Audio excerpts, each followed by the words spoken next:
Another update tayo, Alexa Lakad and KD Estrada. And yet, nag-trending naman ang KDLX and we are at top 1, the multiple trending nationwide.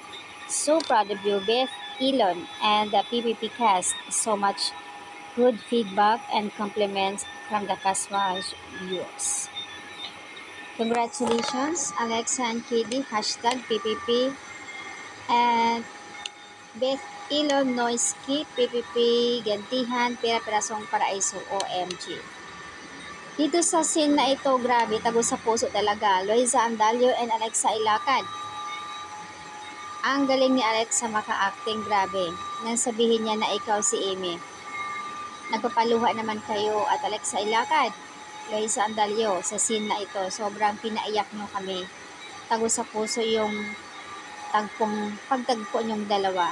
Napakahusay nyo. Also, Loiza Andalio, yung reaction din niya nang sabihin ni Alexa na ikaw, si Amy, na matagal nilang hinahanap at talagang natuklasan nila na siya pala yung kanilang kapatid ni Diana. This scene, grabe, my heart, nakakaiyak. Sobrang intense.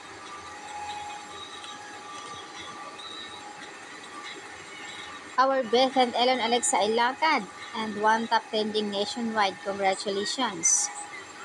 Nakakaiyak to, grabe, sobra. Ang mga netizens, mga viewers, sobrang galing. Kaya nga pinuri nga sila kasi nga sobrang galingan ang dalawa. Lagi nyo nilang pinapayak si Beth.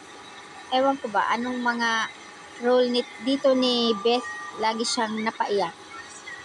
May tanong na isang netizens dito, anong nangyari kay Alexa na parang nahimatay nang sabihin niya kay Amy? Hindi ba siya mawawala sa PPP? Also, Elon. So, ayan guys, ang update. Nakakaloka ang mga netizens dito. Sobrang proud sila kay Alexa.